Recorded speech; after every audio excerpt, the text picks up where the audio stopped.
আমাদের সচিবালয়ের ৭ নম্বর বিল্ডিংয়ে একটা ৫০ মিনিটের মধ্যে আগুন ধরে ৬ তলায় এবং আমাদের ফায়ার ব্রিগেডকে একটা ৫২ মিনিটে খবর দেওয়া হয় এবং তারা একটা ৫৪ মিনিট থেকে তাদের কাজ শুরু করে এবং সকাল ৮টায় আমাদের ৮টা ৫-এ আমাদের আগুন সম্পূর্ণ নিয়ন্ত্রণে আসে এবং এই ঘটনায় আমাদের ফায়ার ফাইটার একজন শাহাদাত বরণ করেছেন। আল্লাহ তাকে বেহেশত নসিব করুক। ইন্না লিল্লাহি ওয়া ইন্না রাজিউন। রোড অ্যাক্সিডেন্টে মারা গেছে। উনি একটা পাইপ নিয়ে সচিবালয় থেকে রাস্তা পার হয়ে দিকে আসতেছিল, এই সময় একটা ট্রাক তাকে ধাক্কা দিয়ে তারে আহত করেন এবং পরে তারে হসপিটালে নেওয়ার পরে উনি শাহাদাত বরণ করেন, ইন্তেকাল করেন। আর এর সাথেও আরও ২-৩ জন সামান্য আহত হয়েছে, তারা সবাই সুস্থ আছে।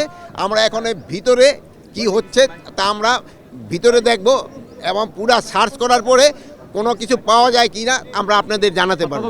আর এটার ব্যাপারে আমরা একটা তদন্ত কমিটি গঠন করে দিচ্ছি। ক্যাবিনেট সেক্রেটারি অলরেডি ইনস্ট্রাকশন দেওয়া হয়েছে, হোম সেক্রেটারি অলরেডি ইনস্ট্রাকশন দেওয়া হয়েছে একটা তদন্ত কমিটি, হাই পাওয়ার একটা তদন্ত কমিটি করে দেওয়ার জন্য।